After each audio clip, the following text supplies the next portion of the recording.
तिसऱ्या दिवशी गौराया उठतात तर त्याचे दोरे सोडायला गेलो होतो आम्ही, राणीताई आणि मी आणि 5 सुवासीन बायका लागतात त्यासाठी. बघा किती सुंदर सजवलं आहे गौरायांना.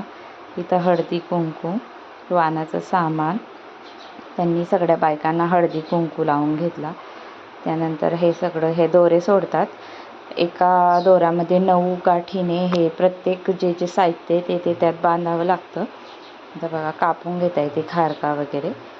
त्यानंतर दोरे घेतले प्रत्येकाने एक आणि 9 गाठी, 9च सामान साहित्य पाहिजे प्रत्येक एक गाठीमध्ये एक सामान साहित्य.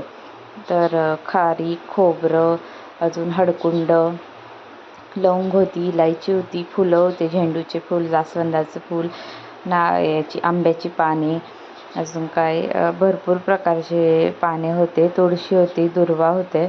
तर प्रत्येक नाणे होते, सुपारी होती, सर्व बांधून घ्यायचं प्रत्येक ह्याच्यात. मी पण फर्स्ट टाईमच केलं हे एवढ्या वर्षातून.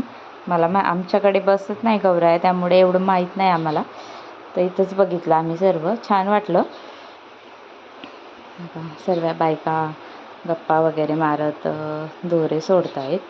अशा प्रकारे हार जसा असतो तसं बनवून घ्यायचं. सर्व झाल्यावर मग ज्यांच्या घरी गौराई बसते त्यांना हळदी कुंकू लावून घ्यायचं सर्व बायकांनी.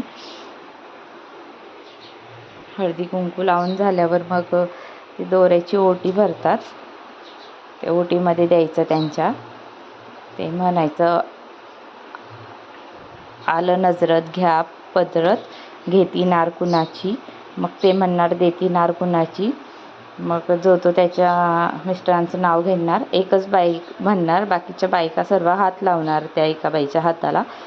मग पहिल्या गौराईच्या मस्तकावर ठेवणार, परत दुसऱ्या वेळेस पण तसंच, मग दुसऱ्या गौराईच्या मस्तकावर ठेवणार. अशा प्रकारे हे दोरे सोडण्याचा कार्यक्रम झाला. त्यानंतर नाव घेतले सगळ्यांनी. ह्या ज्यांच्या घरी गौराया बसल्या दीपाताईंनी छान नाव घेतलं, मोठंच नाव घेतलं भरपूर. आता असे एवढे मोठे नाव कोणी घेत नाही पहिल्यासारखे. त्यानंतर प्रत्येकाने स्टेप बाय स्टेप नाव घेतलं. राणीताई नाव नाही घेत होती म्हणून त्या आजीने मारलं नाव घे म्हणून. त्यानंतर त्या मामींनी नाव घेतलं. मग घरी आले. गणपती बाप्पांची पूजा करायची होती संध्याकाळी.